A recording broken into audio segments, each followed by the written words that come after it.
आप शुरू करते हैं 100 की स्पीड की डिक्टेशन।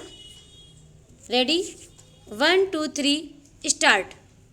उपाध्यक्ष महोदय, बजट पर जो चर्चा चल रही है उसमें भाग लेते हुए मैं भी अपने विचार सदन के सामने प्रस्तुत करना चाहता हूँ। इस पर विचार करते समय दो स्थितियों को हमें दृष्टि में रखना होगा। एक दृष्टि यह है कि किस स्थिति से हमारा देश गुजर रहा है, उसमें हमें क्या करना है, और दूसरी दृष्टि यह है कि भविष्य में देश को किस दिशा में ले जाना चाहते हैं। जब तक इन दोनों दृष्टिकोणों को सामने रखते हुए इस बजट को नहीं जांचेंगे, तब तक हम यह निर्णय नहीं कर पाएंगे कि यह जो बजट हमारे सामने रखा गया है वह देश की दृष्टि से उचित बजट है या नहीं। जब मैं इस समय की स्थिति को देखता हूँ तो मेरे सामने देश की संकटकालीन स्थिति आ जाती है। किस तरह से चीन और पाकिस्तान की तरफ से हमको खतरा है, किस तरह से वे देश पर हमला करना चाहते हैं और किस तरह से हमारी आपसी एकता को मिटाकर हमको लड़ाकर देश में देशद्रोह फैलाना चाहते हैं।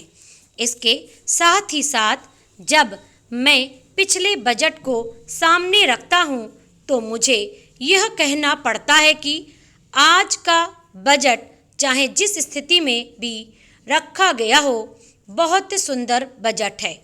एक ईमानदार कोशिश हमारे वित्त मंत्री महोदय ने इस बजट को तैयार करते समय की है, लेकिन एक राजनीतिज्ञ की दृष्टि से जब मैं देश के भविष्य की ओर देखता हूँ तो मुझे यह कहने में कोई संकोच नहीं होता कि कोई विशेष समाधान इस बजट से नहीं निकलता। मैं जिस पार्टी से संबंध रखता हूँ उसका जो उद्देश्य है उसको सामने रखते हुए मैं यह कह सकता हूँ कि जो हमारे सामने आदर्श हैं वे सब आज ही पूरे नहीं हो सकते। हमारे वित्त मंत्री या हमारी सरकार आज ही सब कुछ नहीं कर सकती या स्वर्ग लाकर हमारे सामने खड़ा नहीं कर सकती, लेकिन फिर भी यह मैं अवश्य देखना चाहता हूँ कि हमारा देश आगे बढ़ रहा है या नहीं। जिस दिशा में हम आगे नहीं बढ़ रहे हैं उसे देखकर मुझे निराशा अवश्य होती है। जो प्रस्ताव कांग्रेस अधिवेशन में पास हुआ उसके मूलभूत विचार मैं आपके सामने रखना चाहता हूँ। वहाँ हमने यह निश्चय किया था कि वर्तमान पंचवर्षीय योजना खत्म होने तक देश की जनता की ज़रूरत की चीज़ें पूरी कर दी जाएंगी।